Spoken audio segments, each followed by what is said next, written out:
नमस्कार विद्यार्थी मित्रांनो, तर मागील व्हिडिओजमध्ये आपण क्वेश्चन 1, क्वेश्चन 2 आणि क्वेश्चन 3 हे आपण क्वेश्चन बँक मधील शिकलेलो आहोत। आजच्या व्हिडिओमध्ये आपण शिकणार आहोत क्वेश्चन फॉर ए आणि बी, जे की अनसीन पॅसेजवर आधारित असतात। तर क्वेश्चन फॉर ए आणि बी कसे सॉल्व करायचे हे आज आपण आजच्या व्हिडिओमध्ये शिकणार आहोत। आणि मागील जे क्वेश्चन्स आहेत क्वेश्चन 1, 2 आणि 3 याच्या लिंक मी डिस्क्रिप्शन मध्ये देत आहे। चला तर आजच्या व्हिडिओला सुरुवात करूया। तर विद्यार्थी मित्रांनो, सुरुवातीला काय करायचं, क्वेश्चन्स पाहून घ्यायचे। Complete the following sentences. Female sparrows lay sparrows build their nest out of the eggs are in city sparrow build their nest in. खाली how do sparrows take bath हा क्वेश्चन आहे। त्यानंतर आहे फाइंड आउट ॲडजेक्टिव्स है ना, तर song, water, bird आणि species. त्यानंतर डू ॲज डायरेक्टेड मध्ये ग्रामर विचारलेला आहे आणि we have to save the birds अशा पद्धतीनं हा एक पर्सनल रिस्पॉन्स क्वेश्चन आहे। आणि त्यानंतर समरी रायटिंग आहे। आता हे सगळे क्वेश्चन्स वाचल्यानंतर पॅसेज वाचताना आपल्याला ह्या क्वेश्चनचा विचार करूनच पॅसेज वाचायचा आहे, जेणेकरून आपला जास्त वेळ जाणार नाही आहे।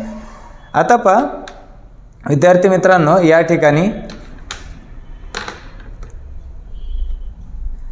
Sparrow is a small bird which is found throughout the world. जगभर आपल्याला हा पक्षी सापडतो, स्पॅरो म्हणजे चिमणी। There are many different species of sparrows. स्पॅरोजच्या अनेक अशा स्पेसीज आहेत, प्रजाती आहेत। Sparrows are only about 4 to 6 inches in length. तर किती असतात, 4 to 6 इंच। आता हे महत्त्वाचे मुद्दे आहेत, हे समरी रायटिंगसाठी आपल्याला उपयोगाला येतात। Many people appreciate their beautiful song. तर पहा इथं आपण जर पाहितलं तर इथं क्वेश्चनमध्ये सॉन्ग आलेलं आहे, तर ॲडजेक्टिव्ह इथं काय येईल मग, ब्युटिफुल। आपण क्वेश्चनचा विचार करून हे सर्व सॉल्व करायचं आहे। Sparrows prefer to build their nest in low places usually on the ground, clumps of grass, low trees and low bushes. Clumps of grass म्हणजे जे गवताचे झुपके असतात, कमी उंचीच्या झाडांवर किंवा झुडपांवर हे घरटे बांधतात त्यांचे।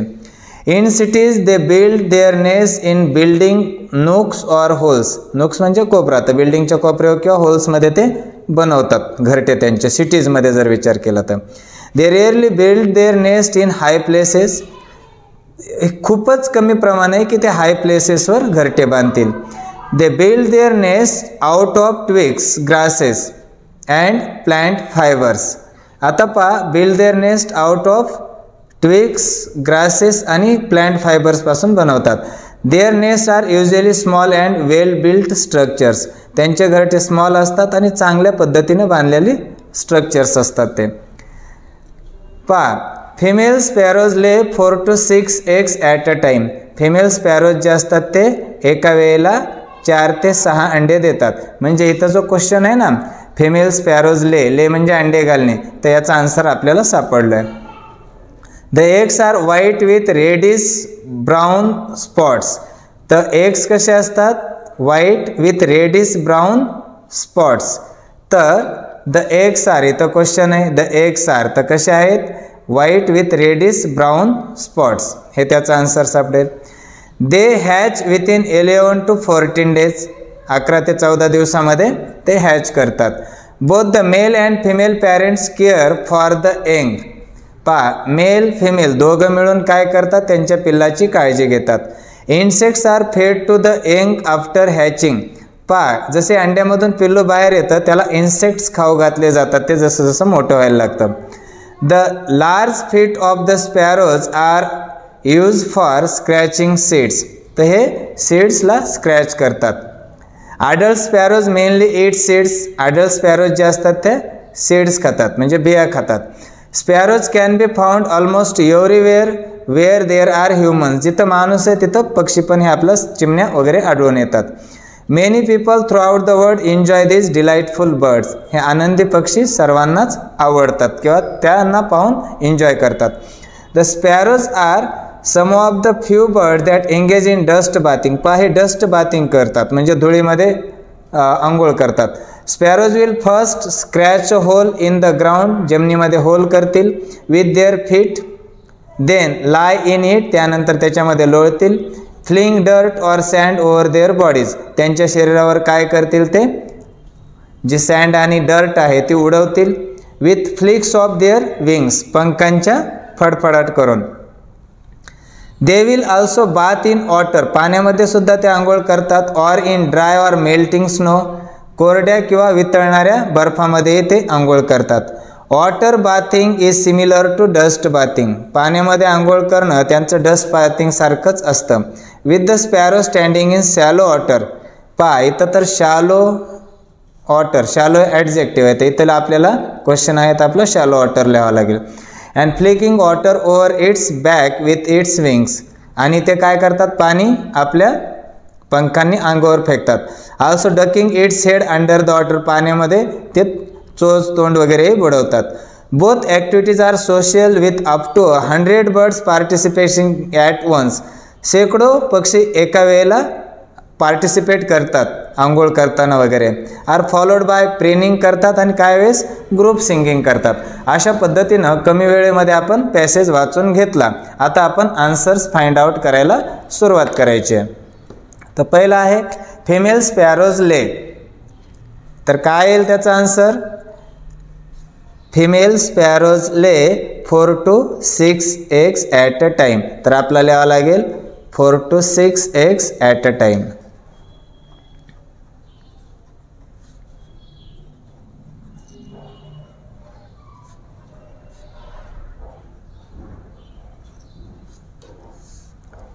त्यानंतर आहे sparrows build their nest out of, तर they build their nest out of twigs grasses,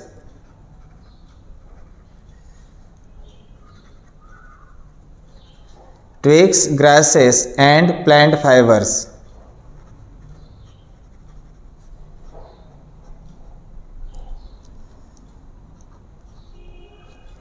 हे याचा आन्सर इथपर्यंत कंप्लीट होऊन जाईल. त्यानंतर आहे द एग्स आर, अंडे कसे असतात, तर आपण इथं पाहितलं होतं the eggs are white reddish brown spots. मग आपण लिहूया द एग्स आर, त्याच्या पुढे लिहूया white with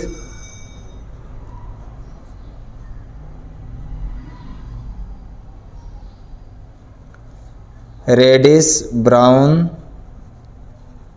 spots. In cities sparrows build their nest, मग in cities they build their nest in building nooks or holes.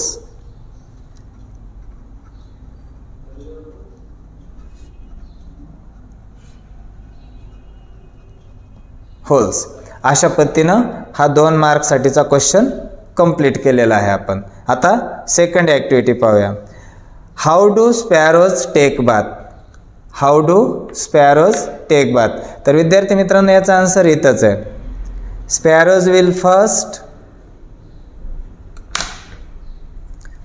Sparrows will first scratch a hole in the ground with their feet, then lie in it, flung dirt or sand over their bodies with flicks of their wings. They will also bath in water or in dry or melting snow.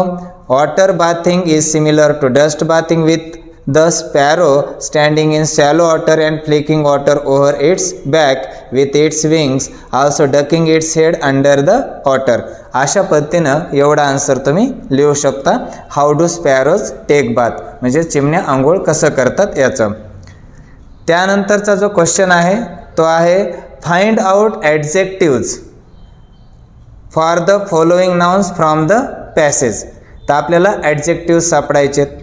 Adjectives म्हणजे describing words है ना, वर्णन करणारे शब्द.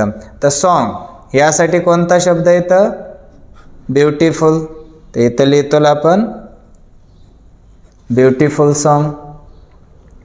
त्यानंतर आहे otter, तर ऑटरसाठी कोणता शब्द आलेला आहे आपण इथं पाहितलेला आहे, तर हा आहे शालो ऑटर, तर इथं लिहितो आपण शालो. तुम्ही पुन्हा उत्तरपत्रिकेमध्ये ज्यावेळेस आन्सर्स लिहिणार आहे त्यावेळेस सुटसुटीत पद्धतीनं लिहायचे आहेत. त्यानंतर आहे बर्ड. कशा बर्ड म्हटलं आहे,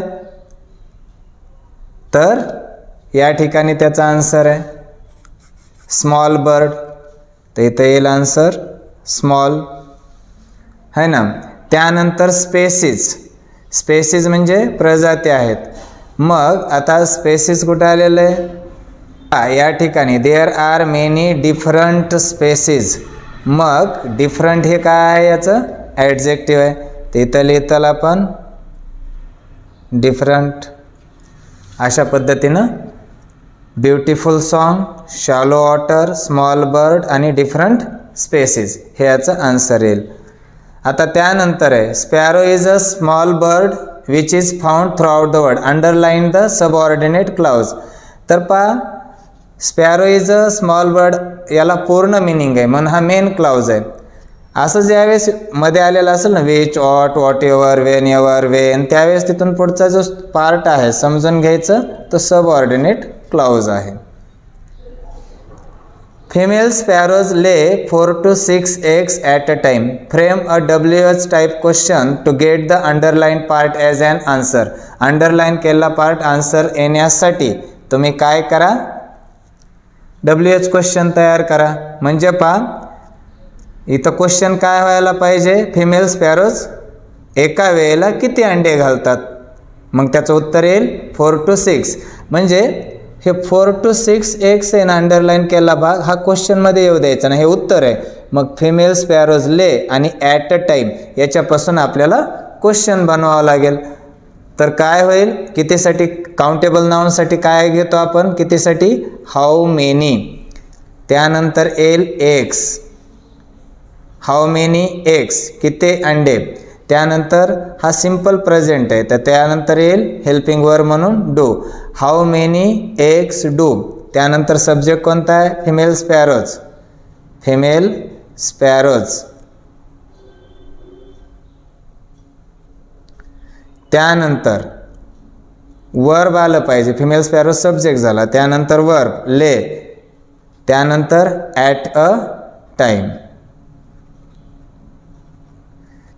how many eggs do female sparrows ले ॲट अ टाईम. एका वेळेला फिमेल स्पॅरोज किती अंडे घालतात, उत्तर येईल 4 to 6 एग्स.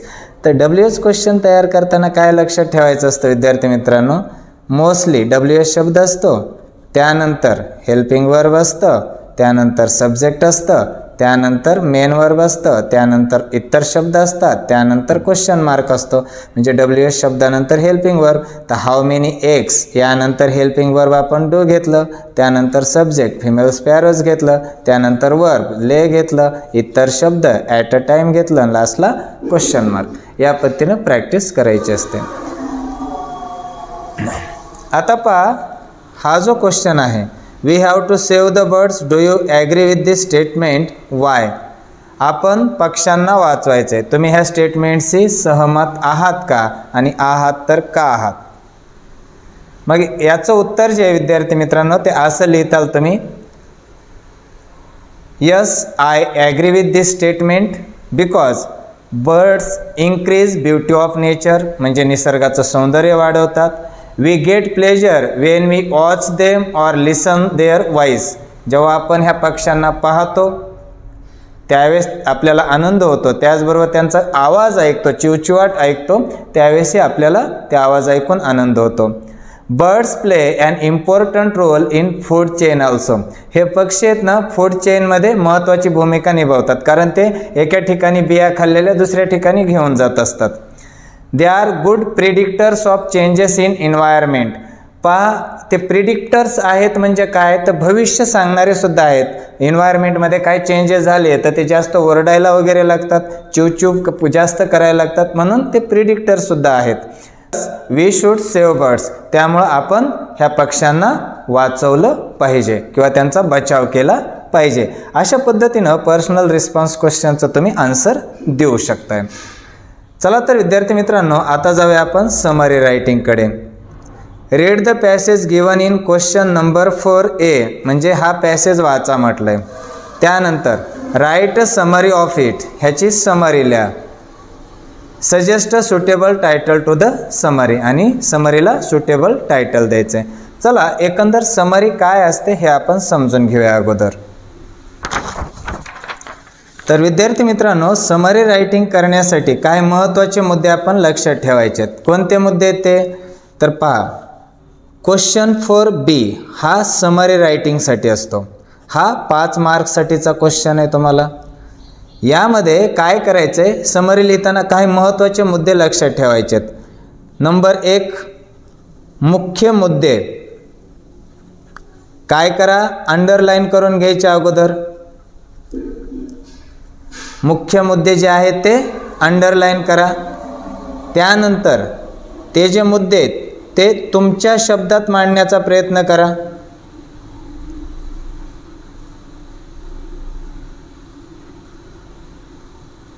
म्हणजे सोप्या भाषेमध्ये लिहायचं आहे तुम्हाला, ते तुमच्या शब्दात, म्हणजे इंग्लिशमध्येच लिहायचं आहे पण सोप्या भाषेत लिहायचं आहे. पहा, त्यानंतर सेंटेन्सेस जे आहेत ते रिपीट करायचे नाही आहेत, म्हणजे डबल येऊ द्यायचे नाही आहेत. आणि ॲज इट इज ह्या पॅरेग्राफमधलं सेंटेन्स जशाच तसं उचलायचंही नाही आहे ना.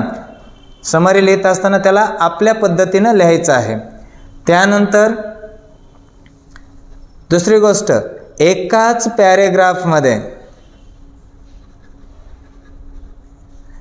पॅरेग्राफमध्ये समरी लिहायची असते. 2-3 पॅरेग्राफ बनवत बसायचं नाही आहे, तसं केलं तर ते मिस्टेक असते. त्यानंतर 5वा मुद्दा लक्षात ठेवायचा आहे, योग्य होकॅब यूज करायचा आहे. योग्य होकॅबलरी म्हणजे योग्य शब्द यूज करायचे, ग्रामर यूज करायचं आणि सुटेबल लँग्वेज यूज करायचे. त्यानंतर योग्य टायटल लिहायचं आहे. टायटलला 1 मार्क असतो समरीमध्ये. आणि 7वा आणि महत्त्वाचा मुद्दा आहे, तुमचे मत मांडू नका किंवा कोणतेही स्वतःहून त्यामध्ये उदाहरणं देऊ नका. म्हणजे काय काय करायचं आहे पहा, मुख्य मुद्दे अंडरलाईन करून घ्या व्यवस्थितरित्या, ते तुमच्या शब्दात मांडण्याचा प्रयत्न करा. सेंटेन्सेस रिपीट होणार नाही त्याची काळजी घ्या, किंवा जशाच तसे सेंटेन्सेस त्यामधून उचलायचे नाही तर त्याला आपल्या पद्धतीनं लिहायचं आहे. एकाच पॅरेग्राफमध्ये समरी लिहायची असते. योग्य शब्द, ग्रामर, लँग्वेज याचा वापर करायचा असतो. टायटल द्यायचं असतं आणि तुमचे मत मांडायचं नाही किंवा तुम्ही स्वतःहून एक्स्ट्राची उदाहरणं द्यायची नाही. त्या पॅसेजवर आधारितच समरी लिहायची असते. ह्या काही महत्त्वाच्या गोष्टी याच्यामध्ये लक्षात ठेवायच्या आहेत तुम्ही. आता याची मार्किंग स्कीम काय आहे पहा. टायटल जे आहे, टायटलसाठी 1 मार्क आहे तुम्हाला, नुसत्या टायटलसाठी. त्यानंतर सेंट्रल आयडिया किंवा थीम, म्हणजे थोडक्यात जे काही तुम्ही लिहिलं आहे त्यासाठी 2 मार्क आहेत. त्यानंतर योग्य लँग्वेजचा वापर केला आहे यासाठी तुम्हाला 2 मार्क आहेत, म्हणजे ग्रामर वगैरे सगळं व्यवस्थित यूज केलं आहे. अशा पद्धतीनं टायटलसाठी 1 मार्क, तुम्ही जो पॅरेग्राफ लिहिणार आहे त्यासाठी 2 मार्क, तो पॅरेग्राफ किती चांगला व्यवस्थित लिहिला आहे, ग्रामर कसं यूज केलं आहे यासाठी 2 मार्क. म्हणजे असे तुम्हाला 5 मार्क्स इझिली मिळून जातील. चला तर आपण काय करूया, डायरेक्टली आता समरी लिहायला सुरुवात करूया. आता ह्या पॅरेग्राफला एक आपण टायटल देऊया, अ स्पॅरो and its features. चिमणी आणि तिची वैशिष्ट्ये, अशी आपण सुरुवात करूया. Sparrow is bird which is found throughout the world. Throughout म्हणजे आपल्याला सर्वत्रच आढळतो. मग आपण काय लिहू शकतो, वी फाउंड म्हणजे आपल्याला आढळतो. वी फाउंड स्पॅरोज, आपल्याला चिमण्या आढळतात. एव्हरीवेअर म्हणजे आपण as it is sentence pickup केलेलं नाही आहे, तर आपण त्याला मॉडिफाय केलं, आपल्या पद्धतीनं लिहिलं. त्यानंतर त्याचं काय वैशिष्ट्य असतं, 4 to 6 इंच असतात. मग आपण लिहू शकतो they are 4 to 6 inches in length. त्यानंतर ते काय करतात, ground clumps, grass low trees आणि लो बुशेस यामध्ये घरटे बांधतात. हा एक महत्त्वाचा मुद्दा आहे. मग आपण लिहू शकतो दे बिल्ड नेस्ट, कुठं बांधतात, on ground clumps of grass in low trees and bushes. या पद्धतीनं. मग त्यानंतरचा महत्त्वाचा मुद्दा आहे सिटीजमध्ये बिल्डिंग नोक्स ऑर होल्स. मग आपण लिहूया in cities they build nest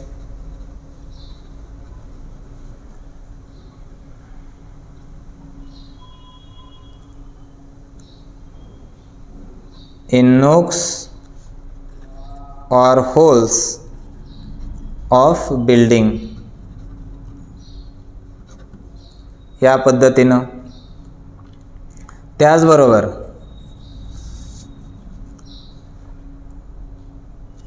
ते 4 ते 6 अंडे देतात एका टायमाला. मग आपण लिहू शकतो दे ले 4 to 6 eggs at a time. त्यानंतर पिल्ले किती दिवसात बाहेर येतात 11 to 14 days. They hatch within 11 to 14 days. 11 to 14 days.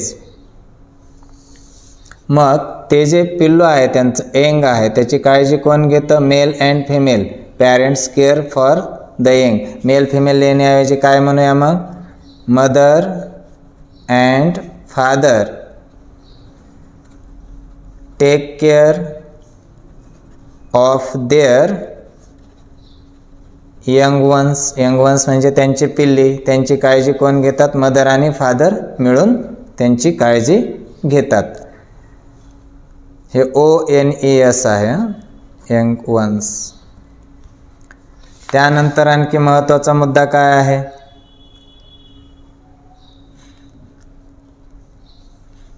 Insects खातात ते आहे ना. इन्सेक्ट्स आर फेड देम.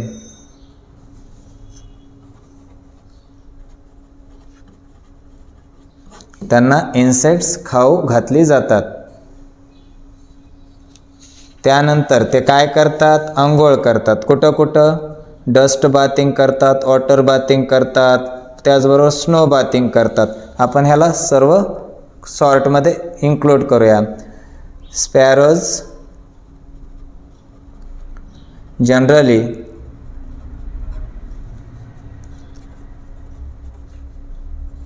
बाथ इन वॉटर त्याचबरोबर dust and dry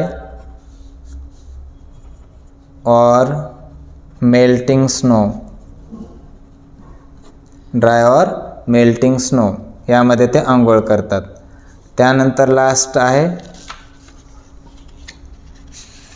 hundreds of at a time असं बाथिंग करतात. मग आपण लिहू शकतो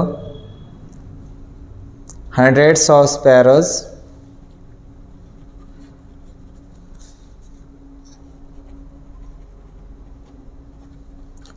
participate